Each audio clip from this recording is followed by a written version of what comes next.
अब है आईपीसी का section 293, sale its of option object to young person, तरुण व्यक्ति को अश्लील वस्तुओं का विक्रय आदि, मतलब छोटे बच्चे को जो उसको बेचना है ये सब अश्लील चीज़ें।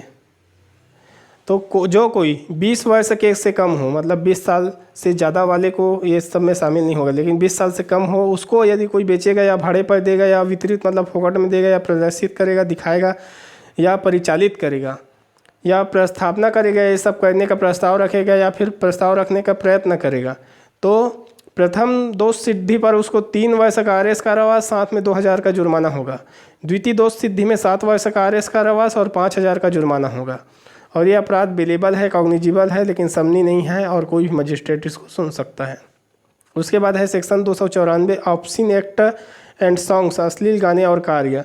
जो कोई ए लोक स्थान में अश्लील कार्य कर रहा है और बी लोक स्थान या समीप में अश्लील गाने, पवाड़े शब्द सुनाएगा या उच्चारित करेगा जिससे लोगों में क्षोभ कारित हो, तो उसको 3 माह का आरएस कारावास या जुर्माना या दोनों हो सकता है। ये भी बहुत जो है आता है प्रश्न में, है ना, चार्ज फ्रेम करने में बहुत यूज होता है 294, लोक स्थान में अश्लील कार्य करना।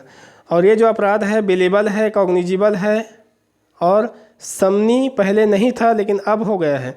समनी कैसे होगा, संशोधन करके कि पीड़ित के अनुमति लिख दिया हूँ, यहाँ पर अनुमति नहीं है, पीड़ित के सहमति से, कोर्ट की अनुमति के द्वारा ऐसा हो सकता है, मतलब समनी है, समझौता हो सकता है और कोई भी मजिस्ट्रेट इसको सुन सकता है।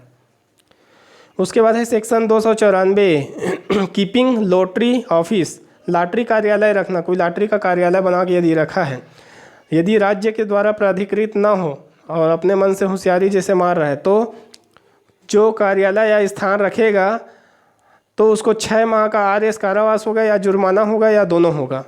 और जो प्रकाशित करेगा लॉटरी से संबंधित चीज़ें जैसे टिकट के बारे में, लाट के बारे में, संख्या के बारे में, संख्यांक, आकृति के बारे में, राशि देने के बारे में, माल के परिधान मतलब एक जगह से दूसरे जगह पहुंचाने के बारे में, या प्रस्थापना या प्रस्ताव करेगा 1000 रुपये को उसको जुर्माना होगा।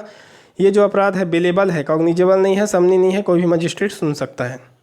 उसके बाद है chapter 15 of offences relating to religion, धर्म से संबंधित अपराधों के विषय में। तो 295 कहता है इंजरिंग और defiling place of worship with intent to insult the religion of any class, किसी वर्ग के धर्म का अपमान करने के आशय से उपासना के स्थान को क्षति करना या अपवित्र करना। मतलब किसी वर्ग को जो धर्म का अपमान कर रहा है, उसके धार्मिक भावनाओं को ठेस पहुंचा रहा है, तो उस आशय से तो उसको क्षति पहुंचाना, स्थान को क्षति पहुंचाना या अपवित्र करने का प्रयास करना। कोई जानते हुए अपवित्र समझेगा, मतलब जानते हुए कर रहा है कि अपवित्र समझेगा मेरे ऐसे एक्ट से, फिर भी कर रहा है, तो उसको 2 वर्ष का आरएस कारावास या जुर्माना या दोनों मिलेगा। और ये जो है बिलेबल नहीं है, कॉग्निजिबल है और समनीय नहीं है, कोई भी मजिस्ट्रेट सुन सकता है।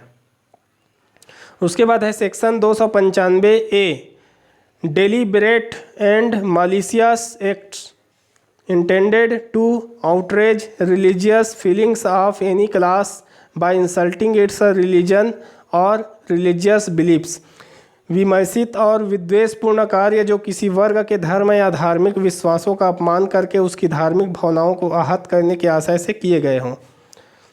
तो विद्वेषपूर्ण कोई कार्य कर रहा है जिससे किसी वर्ग के धर्म या धार्मिक विश्वास का अपमान करके उसके धार्मिक भावना को आहत करने का प्रयास कर रहा है, आशय से कर रहा है ऐसा, तो यदि भारत के नागरिकों या उसके कोई वर्ग के विरुद्ध ऐसा कर रहा है, कोई उच्चारित करके या लिखित शब्दों के द्वारा या संकेतों के द्वारा, दृश्य या रूपणों के द्वारा ऐसा करेगा या करने का प्रयत्न करेगा, तो उसको 3 साल का आरएस कारावास या जुर्माना या दोनों मिलेगा। और ये जो है बिलेबल नहीं है, कॉग्निजिबल है, समनी नहीं है और फर्स्ट क्लास ही इसको सुनेगा।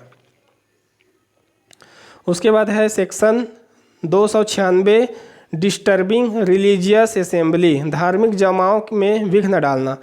यदि धार्मिक जमाव में विघ्न डालना मतलब लोग एक स्थान पर प्रार्थना के लिए या कुछ धार्मिक कार्यक्रम में आयोजन में सम्मिलित हुए हैं, तो उसके उपासना या धार्मिक संस्कार में वैध काम में लगे हुए हैं और उसमें यदि विघ्न डाल रहा है कोई, तो उसको 1 वर्ष आरएस कारावास या जुर्माना या दोनों मिलेगा। और ये जो है बेलेबल है, कॉग्निजिबल है, समनीय नहीं है, कोई भी मजिस्ट्रेट सुन सकता है।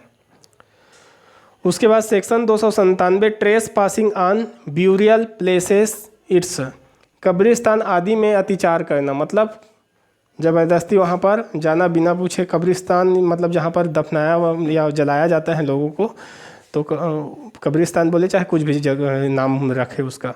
तो उपासना स्थल में या कब्रिस्तान में अंत्येष्टि क्रिया का जो चल रहा है, जहाँ मृतक अवशेषों के निक्षेप स्थान है, मतलब ये कहने का मतलब इसका मेन ये है कि वहाँ पे जाके भूत प्रेत उसको जगाने का प्रयास वगैरह जो करते हैं, उसको अपने बस में करने ये वाला काम के लिए जो ऐसा जा रहा है, तो ऐसे स्थानों में जहाँ शव को रखने के जगह है उसमें जाके अतिचार कर रहा है या शव की अवहेलना कर रहा है, मतलब शव के साथ जो भी क्रिया कर रहा है, तो एकत्रित व्यक्तियों या उसी समय जब क्रियाकलाप हो रहा है उस समय जो व्यक्ति है उसको विघ्न डाल रहा है या उसके भावनाओं को ठेस पहुँचा रहा है या उसके धर्म का अपमान कर रहा है, तो ऐसे व्यक्तियों को 1 वर्ष का आरएस कारावास या जुर्माना या दोनों होगा। और यह अपराध बिलेबल है, कॉग्निजिबल है, समनी नहीं है, कोई भी मजिस्ट्रेट सुन सकता है।